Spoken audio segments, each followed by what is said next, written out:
네, 반갑습니다. 수요 예배입니다. 네. 예배 자리에 나오신 우리 성도님들을 환영하고 축복합니다.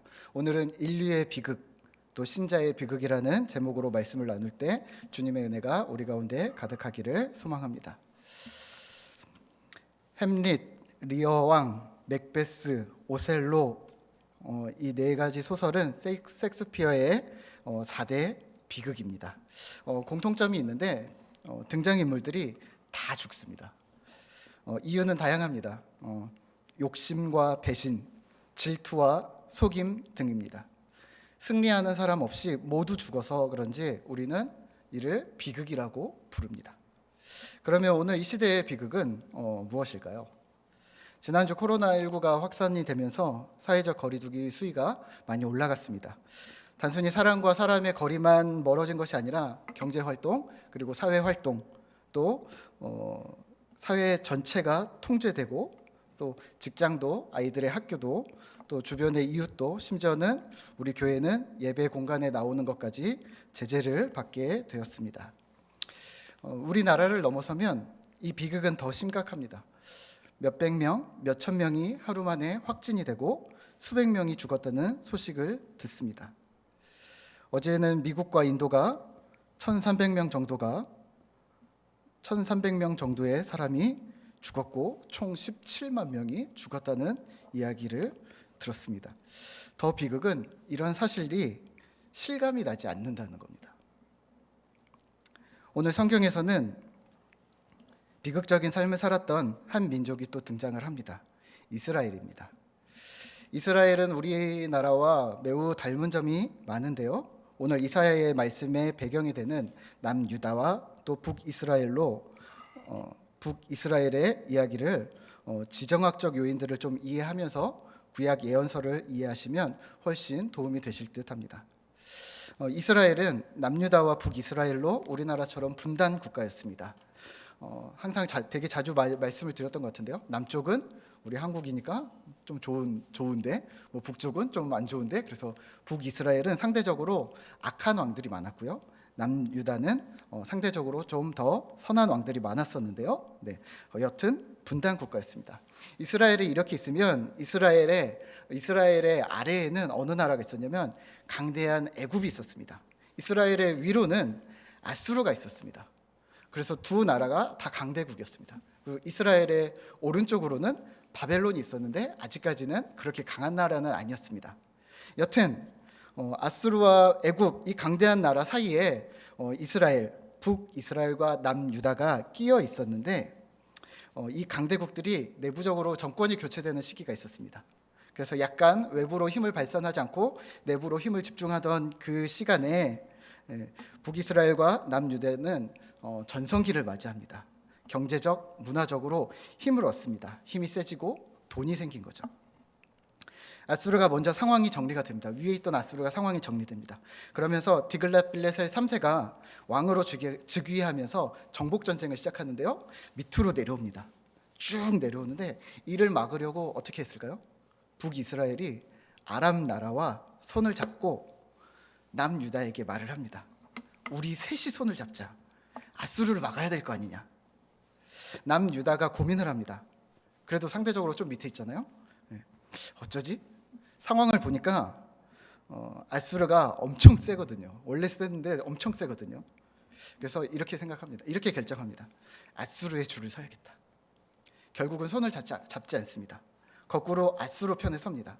아람과 북이스라엘이 어떻게 했을까요? 가만히 있지 않죠. 아수르는 둘째 치고 너를 먼저 치겠다. 그러면서 두 나라가 남유다로 쳐들어 내려옵니다. 남유다는 어떻게 했을까요? 아수르 도와줘. 우리 같은 편이잖아. 아수르가 위에서 쭉 내려옵니다. 바로 아람이 멸망을 합니다. 그리고 아수르의 집요한 공격에 디글랏빌레셀의 후대 왕들인 살마네셀에 의해서 북이스라엘도 멸망을 합니다. 그런데 열왕기하 19장과 이사야 37장에 보면 아수르의 산헤립이 남유다로 쳐들어옵니다. 우리가 18만 5천의 군사가 죽고 유다가 승리했던 이야기를 잘 알고 계시잖아요. 같은 편인데, 그렇죠? 같은 편인데 아수르는 왜 남유다로 쳐들어왔을까요? 이사야 선지자가 활동할 당시 왕은 우시야, 요담, 아하스, 히스기야 4명의 왕을 지나는데요. 우시야는 우리 6장에서 나오죠. 우시야 왕이 죽던 해에 내가 하면서 환상을 보고 이사야가 하나님의 부르심을 받습니다. 그래서 우시야, 요담, 아하스, 히스기야 4명의 왕을 지나는데 북이스라엘과 아람이 협공을 들어올 때 누가 왕이었냐면 아하스가 왕이었습니다. 아하스 왕이 아스를 도와줘 그래서 살았잖아요. 근데 질문 하나 드릴까요? 공짜로 왔을까요? 열왕기하 16장 8절에 보면 아하스 왕이 성전과 왕궁 곳간에 있는 은금을 모두 퍼다 주면서 아수르 왕에게 간청합니다. 도와줘 이게 아니라 제발 도와주세요. 그리고 도움을 받죠. 네. 그때부터 무슨 일이 생겼냐면 성경에는 잘 등장을 하지 않지만 남유다는 이 아수르에 조공을 바치기 시작합니다. 생명을 보존했고 군신 관계가 된 거죠. 아하스 그 다음에 히스기야 왕이 즉위를 하는데 히스기야 왕 역시 선대 왕처럼 계속 조공을 바칩니다. 힘이 들었겠어요? 안 들었겠어요? 들었겠죠, 당연히. 그런데 이스라엘 밑에 누가 있었다고 그랬죠? 애굽이 다시 강성한 힘을 회복합니다. 힘이 강대해지면서 히스기야에게 요청을 합니다. 우리 쪽으로 와. 일로 오면 내가 아수르로부터 독립할 수 있게 도와줄게. 군사적 지원을 해줄게. 같은 편 하자. 뭐 여러 가지 정치적인 여러 가지 계산이 있었겠죠. 히스기야가 또 생각을 합니다. 여기서 아버지 아하스 왕처럼 여기서 아수르에 계속 머물 것인가 애굽으로 갈 것인가. 여기서 히스기야는 애굽으로 갈아탑니다. 애굽이 우리의 구원자가 될 수 있을 것 같아. 아수르가 어떻게 했을까요? 가만히 있었을까요? 또 감히 배신을 해? 그래서 18만 5천이 그래서 내려오는 겁니다. 쭉 내려오는데요. 결국 애굽과 아수르가 맞붙는데 누가 이겼을까요? 아수르가 너무 강해서 그냥 주르륵 밀고 아수르가 이깁니다. 물론 18만 5천을 다행히 무찌르지만요. 그러면 질문 하나 드릴까요? 오늘 등장한 이름 중에 이 지역의 이름 중에 최종 승자는 누구였을까요? 네, 그렇죠. 바벨론입니다. 성경 역사를 조금만 아시면 바로 답이 나올 텐데요. 중근동의 최강자 바벨론이 싹 쓸어버립니다. 아수르는 100년 후에 멸망합니다. 애굽은 반토막이 납니다. 이 이야기를 이사야서에서 예견하고 있습니다. 오늘 우리가 읽은 본문은 아하스에서 히스기야로 넘어오는 시기입니다. 그러니까 북이스라엘은 멸망 직전이고 히스기야는 애굽으로 막 줄을 갈아타면서 주변 정세를 막 저울질하고 있는 상황에 이사야서 28장, 29장, 30장, 31장은 국제 정세를 향한 하나님의 메시지를 선포하고 있습니다. 하나님은 이 상황들을 보면서 뭐라고 이야기하셨을까요? 아, 잘했다. 그래. 그렇게 계산하는 거야. 눈을 크게 뜨고 주변을 잘 살펴, 잘 계산해. 이러셨을까요? 28장에서는 이렇게 얘기합니다. 에브라임아, 북이스라엘입니다. 에브라임아, 너는 멸망이다. 그들이 이렇게 얘기했거든요. 우리는 안 망해. 우리는 사망과 언약했고 지옥과 계약을 했어. 우리는 믿는 구석이 있어. 그러니까 사망, 지옥, 어떤 특별하게 믿는 특별한 힘을 가진 자들이라는 거죠. 그러니까 이들이 의지했던 어떤 종교의식, 종교심, 그들의 힘, 또 외교 관계를 의지했습니다. 하나님은 아니었던 거죠. 하나님 얘기하십니다. 너는 멸망이야. 29장입니다. 아리엘이여 남유다입니다. 너희도 멸망이다. 조금 이따 볼 거고요. 30장, 31장은 애굽과 아수르입니다. 31장 1절에 이렇게 얘기합니다. 도움을 구하러 애굽으로 내려가는 자들은 화 있을 것이다. 말을 의지하고 병거를 의지하고 마병의 심히 강함을 의지하고 이스라엘의 거룩하시니 하나님을 앙무하지 아니하며 여호와를 구하지 아니하나니. 애굽으로 피하러 들어갔느냐? 줄을 바꾸어 탔느냐? 내가 애굽을 누르면 어떡할 건데? 너희는 세상을 향해 불을 켜고 어느 편에 서야 하는지 저울질하면서 왜 그 눈은 하나님을 향하지 않는 건데? 30장 9절에 이렇게 선언하십니다. 너희는 패역한 백성이다. 거짓말하는 자식들이다. 여호와의 법을 듣기 싫어하는 자들이다. 오늘 우리는 무엇을 의지하고 계신가요? 우리의 말과 행동은 내가 무엇을 의지하고 있는지 보여주고 있습니까? 오늘 우리가 읽은 본문을 조금 더 자세히 살펴보면 이렇습니다. 29장 1절입니다. 함께 읽겠습니다. 슬프다 아리엘이여 아리엘이여 다윗이 진친 성읍이여 해마다 절기가 돌아오려니와 내가 아리엘을 괴롭게 하리니. 슬프다 아리엘이여, 남유다 이스라엘을 지칭한다고 말씀을 드렸죠. 다윗의 혈통인 너희가, 스스로 신자라 칭하는 너희가 해마다 돌아오는 절기에 때때마다 제사를 드리지만 2절에서 나는 너희를 괴롭히겠다. 오늘 말로 하면 이렇습니다. 우리가 매주 예배를 드리고 정해진 절기를 지키고 봉사를 하고 헌금을 내지만 하나님은 우리를 괴롭히실 거라고 합니다. 2절입니다. 내가 아리엘을 괴롭게 하리니 그가 슬퍼하고 애곡하며 내게 아리엘과 같이 되리라. 아리엘을 괴롭게 하리니 그가 슬퍼하고 고통스러워하다가 아리엘이 될 것이다. 무슨 말인가요? 요즘에 많이 쓰는 찐이라는 말 있죠. 찐. 사전을 찾아봤습니다. 네. 진짜. 네. 너가 진짜 아리엘을 만들겠다. 진짜 아리엘이 될 것이다. 다시 말하면 내가 내 백성을 괴롭게 할 건데 그가 슬퍼하고 애통하다가 애곡하다가 나에게 찐 백성, 진짜 내 백성, 진짜 신자, 진짜 제자가 되게 만들 거야. 내가 너희를 제자리로 돌려놓을 거야. 지금 이 상황이 겉으로는 압제가 다가오고 실제로는 멸망할 것처럼 보여져도 아리엘은 견뎌낼 것이고 제자리로 돌아와서 진정한 아리엘, 진정한 나의 백성이 될 것이야 라고 하나님은 선언하고 계십니다. 3절입니다. 내가 너를 사면으로 둘러 진을 치며 너를 애워 대를 쌓아 너를 치리니. 2절과 3절에서 공통적으로 등장하는 단어가 있습니다. 내가. 누가요? 내가. 하나님입니다. 주의 사랑하시는 백성이 둘러싸임을 당하고 치임을 당하고 낮아지고 비참이 철저히 밟힐지라도 그게 아수르든 애굽이든 바벨론이든 뭐 여하튼 어떠한 상황이든 예상치 못한 일들이 벌어질 텐데 그럼에도 불구하고 내가 했다. 무엇을 말씀하시려는 걸까요? 나는 이 모든 일에 주도권을 놓친 적이 없어. 나는 온 세상의 주인이야. 하나님은 이걸 말씀하시려는 것 같은데요. 우리는 하나님께 이렇게 묻습니다. 어려워진 지금 상황을 보면서 하나님, 도대체 이게 무슨 상황입니까? 이게 무슨 일입니까? 하나님, 세상은 또 왜 이렇게 돌아갑니까? 코로나로 수많은 사람들이 죽었습니다.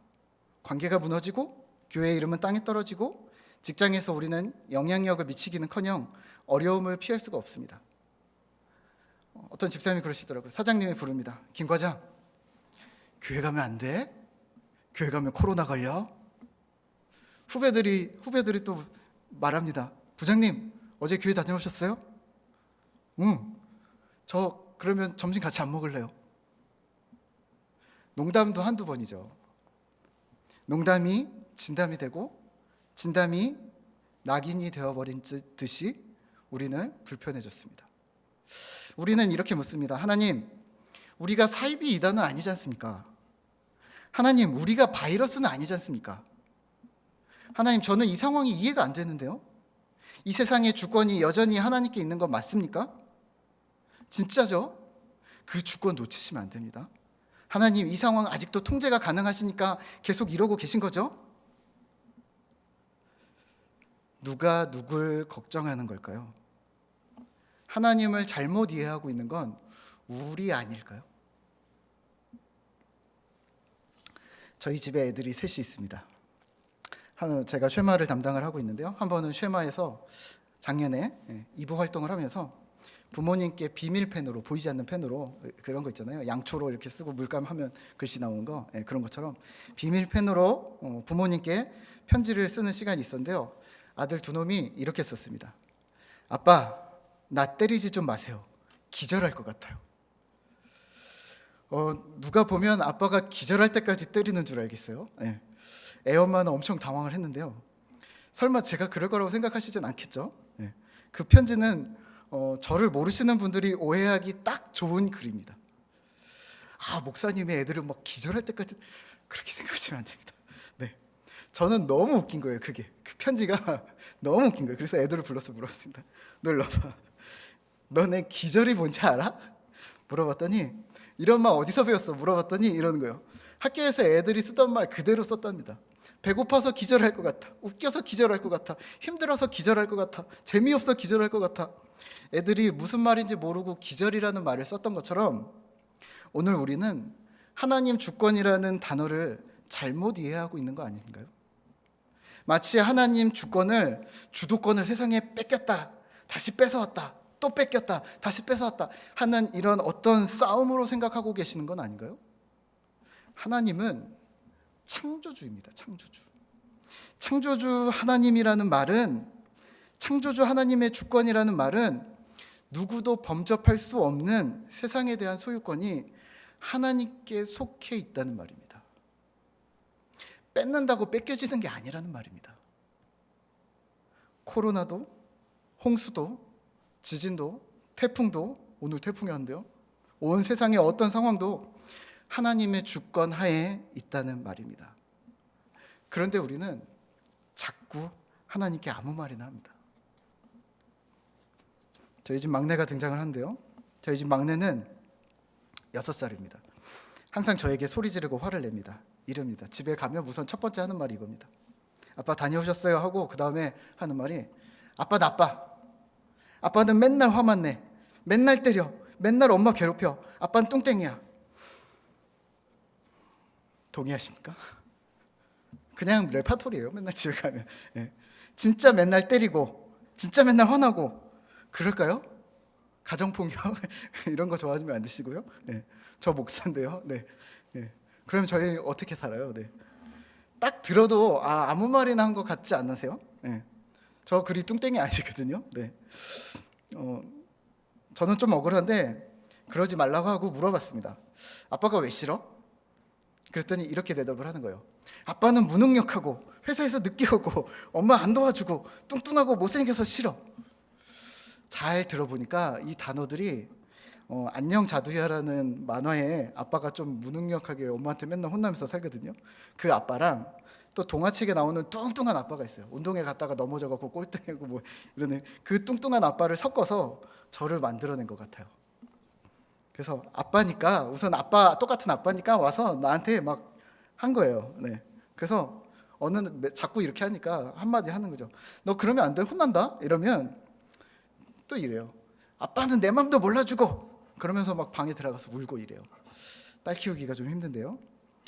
오늘 우리도 혹시 6살 아이처럼 하나님께 소리 지르고 아무 말이나 하고 있는 건 아니시죠? 하나님, 저한테 해주신 게 아무것도 없잖아요. 지금까지 해주신 게 도대체 뭔데요? 하나님 항상 제 앞길을 막으시잖아요. 항상 간섭하시잖아요. 하나님은 칭찬은 없고 항상 벌만 주시잖아요. 하나님 말로는 사랑한다 해주시고 실제 우리의 삶은 비극이고 그리고 참으라고 하고 하나님은 느리고 침묵하고 반응 없고 혹시 이렇게 불평만 하고 계신 건 아닌가요? 29장 5절부터는 하나님이 이스라엘뿐만 아니라 그 대적도 심판하실 것을 말씀하십니다. 대적들 아수르, 애굽, 바벨론 주변의 모든 세력들을 이야기합니다. 티끌 같고 날려가는 겨 같으리니 순식간에 갑자기 이 일들을 내가 일으킬 거야. 허망하게 때론 맹렬하게 심판할 거야. 나에게 주권이 있거든. 나는 하나님이야. 그럼에도 불구하고 이스라엘은 하나님을 의지하지 않습니다. 아수르를 의지했다가 애굽을 의지했다가 아슬아슬하게 줄타기를 하면서도 고집스럽게 누구만 빼놨나요? 하나님만 쏙 빼놓습니다. 하나님이 이스라엘을 향해 진노합니다. 9절입니다. 우리 함께 읽을까요? 너희는 놀라고 놀라라. 너희는 맹인이 되고 맹인이 되라. 원문에서는 놀라고 놀라라라는 이 단어가 다른데요, 직역하면 이렇습니다. 멈추어서 놀라라. 주춤거리면서 더 놀래라. 우리가 놀라면 이렇게 조금 멈추잖아요. 이런 것처럼 행동하는 걸 멈추고 말하던 걸 멈추고 더 깜짝 놀라라. 직시하라는 말입니다. 너희가 지금까지 드리던 예배, 너희가 지키던 절기, 내가 해오던 사역들, 내가 열심 냈던 목표들, 내가 목숨처럼 지켜왔던 그 모든 것들을 멈추고 직시하고 깜짝 놀라서 어쩔 줄 몰라 해라. 맹인이 되고 맹인이 되라 같은 말인데요. 같은 내용인데요. 눈을 감으면 아무것도 할 수 없죠. 눈을 감고 진짜 맹인이 돼버려라. 눈을 감고 아무것도 못하게 된 상태에서 네가 진짜 맹인이 되어서 그냥 아무것도 못하고 어쩔 줄 몰라 했으면 그냥 좋겠다. 직설적으로 말하면 뭘까요? 나는 네가 기쁘지 않아. 이 얘기를 하시는 거예요. 사실 이 구절은 충격입니다. 마치 오늘날 우리를 예견하는 것 같습니다. 나는 내가 기쁘지 않아. 코로나 팬데믹이 대유행이 우리의 모든 걸 멈추게 했습니다. 우리의 눈을 감겼습니다. 그리고 그동안 우리가 어떻게 살아왔는가, 무엇을 향해 달려가고 있었는가 강제로 돌아보게 만들었습니다. 우리 모두는 멈추고 놀라서 어쩔 줄 몰라 하고 있습니다. 행동하던 걸 멈추고, 말하던 걸 멈추고, 학교도 멈추고, 직장도 멈추고, 워라벨, 나르시시즘, 나는 소중해, 자기 사랑하던 것도 멈추고, 심지어는 예배 공동체까지 멈추었습니다. 그리고 우리는 당황하고 있습니다. 우리는 무엇을 직시했기 때문에 지금 당황하고 있는 걸까요? 그동안 말하고 움직이느라 바빴던 내 존재가 이제 보이기 시작합니다. 내가 보이기 시작합니다. 매주 드리던 예배가 멈춰진 상태에서 스스로 예배해야 합니다라는 과제 앞에서 내 믿음의 실체를 보게 됩니다. 예배가 뭐지? 묵도부터 시작해야 되나? 사도신경부터 시작해야 되나? 신앙생활 혼자 어떻게 하는 거지? 아이들은 어떻게 해야 되지? 눈에 들어오지 않던 가족들이 한 공간에 있으면서 가족들의 삶이 하나씩 보이기 시작합니다. 아이들이 학교에서 무엇을 배우고 있는지, 평소에 무엇을 하고 지냈는지 알게 되고 당황합니다. 멈춰진 일터 앞에서 자기 사랑과 자아 실현을 향해서 달려가던 내 삶을 되돌아보게 되었고 깜짝 놀라서 어쩔 줄 몰라 하고 있습니다. 이렇게 살아가는 게 맞는가? 우리는 어떻게 해야 하는 걸까요? 설상가상으로 성경에서는 오늘 하나님은 여기다가 내 숨통을 끊어버리겠다고 하십니다. 10절입니다. 함께 읽겠습니다. 대저 여호와께서 깊이 잠들게 하는 영을 너희에게 부어주사 너희의 눈을 감기셨음이니 그가 선지자들과 너희의 지도자인 선견자들을 덮으셨음이라. 아멘. 포도주로 취한 거 아니고 독주로 비틀거리는 거 아니고 잠에 취해 아무것도 할 수 없는 무능력한 상태로 만들겠다. 어떤 잠? 하나님을 보지 못하게 하는 잠. 눈을 감기겠다. 선지자, 선견자들을 덮으십니다. 모든 계시를 밀봉하십니다. 그 다음에 무슨 일이 일어나는지 아세요? 별일 안 일어납니다. 이스라엘이 애굽이 아수르가 우선 남유다가 시큰둥합니다. 아 그래요? 그러세요. 끝. 오히려 거부합니다. 11절과 12절인데요. 12절부터 보면 이렇습니다. 그를 모르는 자들, 그러니까 평민이겠죠. 이 시대의 평민들, 그를 모르는 사람들. 그를 모르는 자들에게 말씀을 주고 읽으라 했더니 저는 글을 몰라서 못 읽어요. 사실 관심이 없는 겁니다. 이 글, 말씀이 얼마나 중요한지 모릅니다. 관심이 없는데 글을 모른다는 게 너무 좋은 핑계거리가 됩니다. 저 초신자거든요. 누구한테 물어볼 생각도 없습니다. 사실은 11절에서는요 글을 아는 자에게 말합니다. 말씀을 읽으라. 구약시대에 글을 알고 하나님의 말씀을 접하는 자들은 지식층이었겠죠. 리더들이었겠죠. 영적 지도자들이었겠죠. 제사장, 서기관, 선지자, 각 지파의 장로들. 그들이 대답합니다. 밀봉됐는데 어떻게 읽어요? 나는 못 읽어요. 원문에서는 이 부분을 매우 강한 어조로 표현합니다. 나는 절대로 영원히 하나도 읽지 않겠다. 왜? 어차피 이해 못하거든요. 소위 시대를 분별하고 말씀을 해석하고 몸부림치며 하나님의 뜻이 무엇인지 이 땅에 풀어내야 하는 영적 지도자들이 하나님의 계시를 읽으려 하지도 않고 이해하려고 노력하지도 않았고 결국은 그 내용을 전혀 알지도 못했다는 겁니다. 모두가, 지도자이든 아니든 모두가. 하나님 말씀에 대한 무지는 말씀에 대한 거부에서부터 시작되었습니다. 패역입니다. 거스름입니다. 불순종입니다. 오늘날 우리의 시대는 어떻습니까?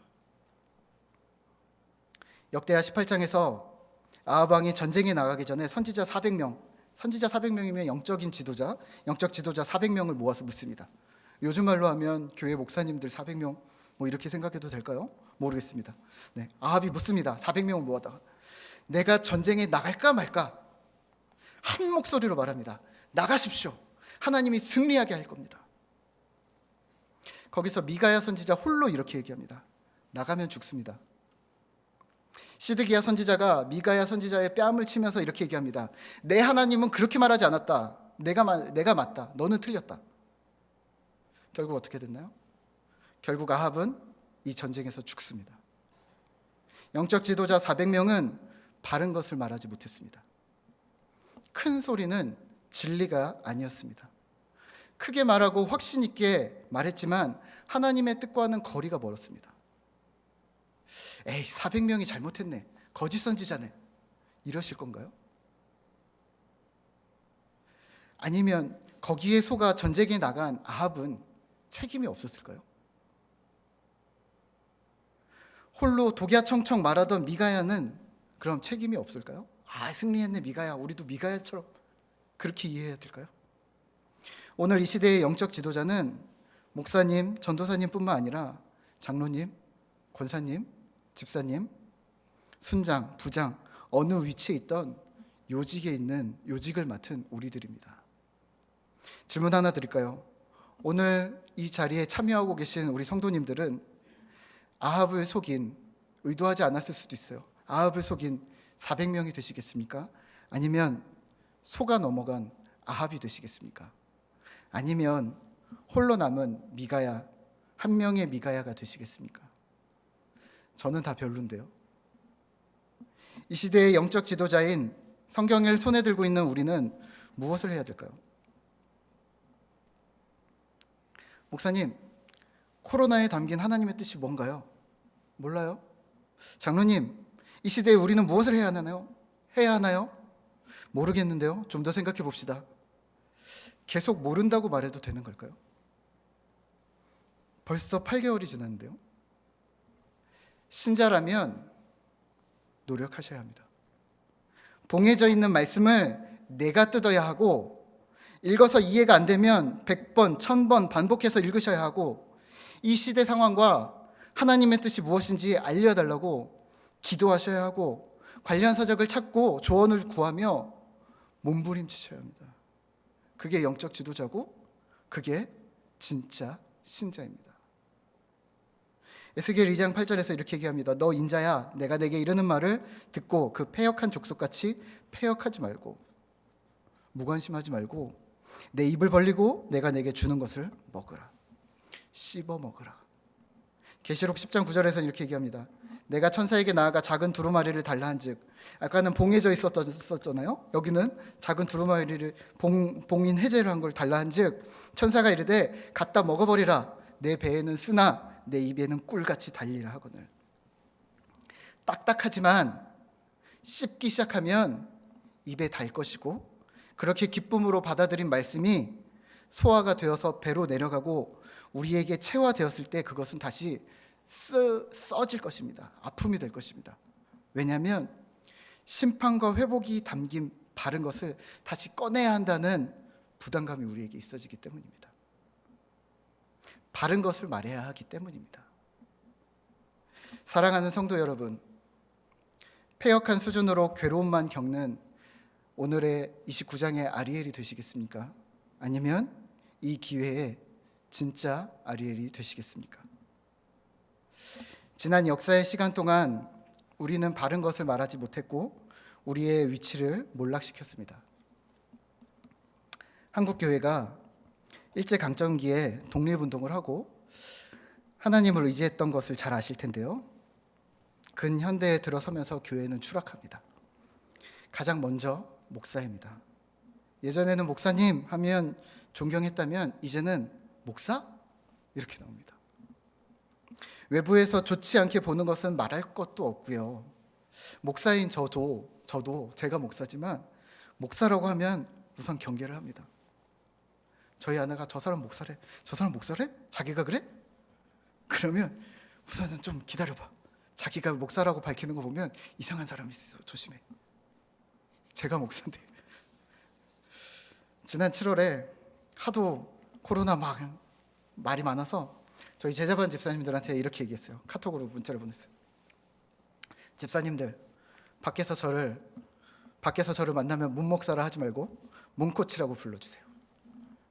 제가 수많은 호칭들이 있는데 문코치도 하나, 그 중에 하나인데 저는 하나도 불편하지 않거든요. 제 호칭 중에 하나라서. 근데 집사님들이 당황을 하시더라고요. 좀 당황하긴 하셨는데 유쾌하게 받아주셨습니다. 아, 문코치래. 이러고 끝났습니다. 재작년인가요? 제주에 살 때 비행기를 타고 올라오는데 저희 큰애가 자꾸 옆에 있는 어떤 모르는 아주머니한테 자꾸 질문하는 거예요. 아줌마, 저희 제주도 살아요. 아줌마, 제주 영락교회 알아요? 아줌마, 저희 아빠 알아요? 아줌마, 저희 아빠 교회 목사예요.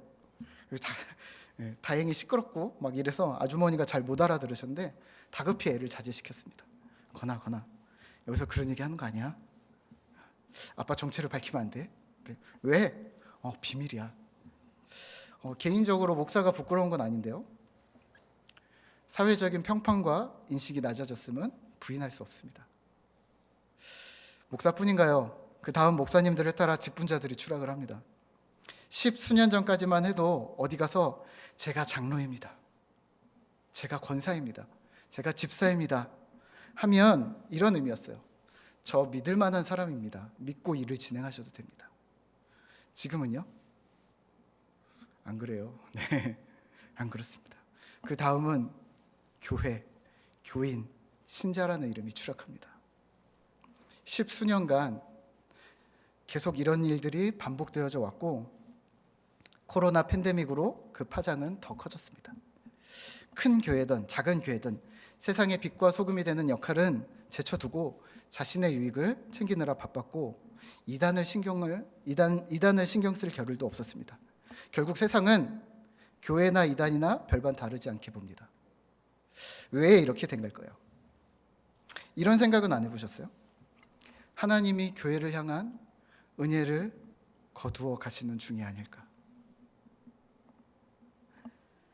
천하 만민 가운데서 칭찬과 명성을 얻게 하리라는 스바냐 33장 20절의 약속을 하나님께서 스스로 거두고 계시는 중입니다.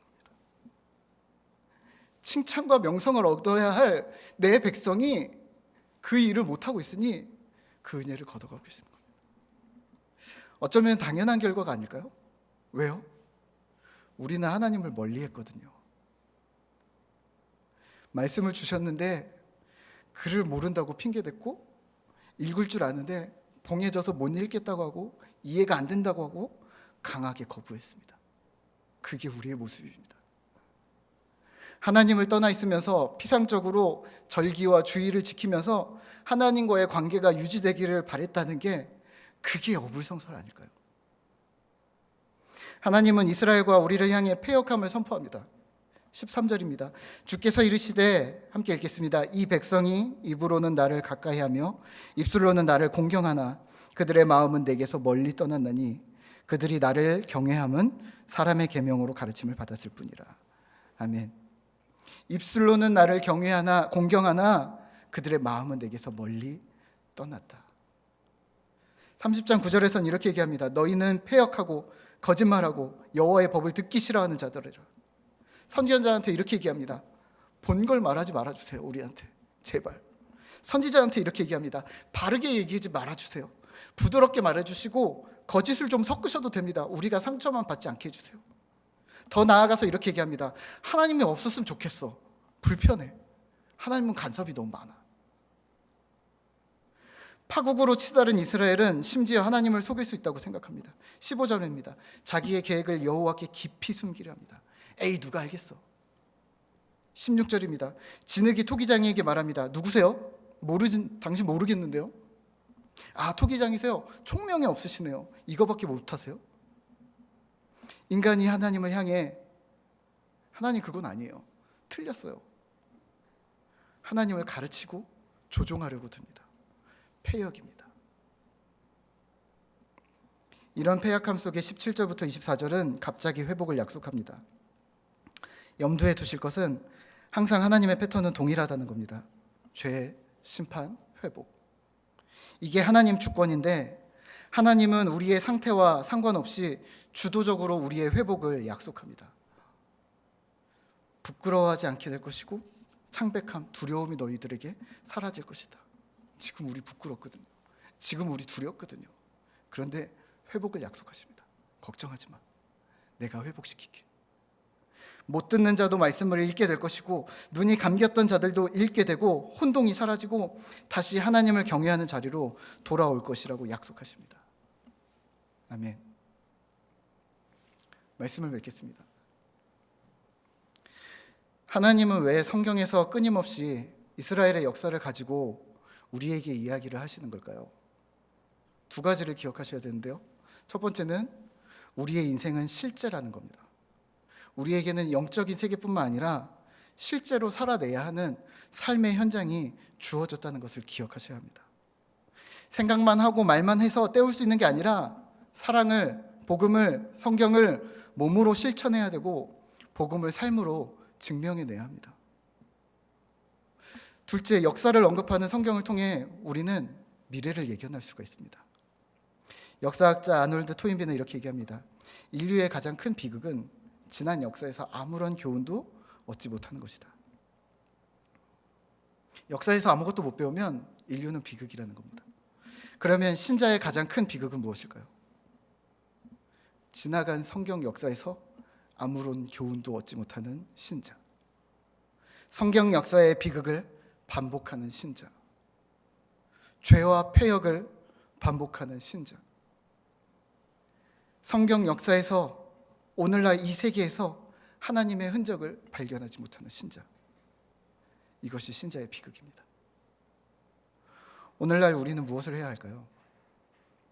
오래된 책이지만 비전의 사람이라는 이재철 목사님의 책에서는 이렇게 얘기합니다. 우리는, 신자는 진짜 성전이 되어져야 한다.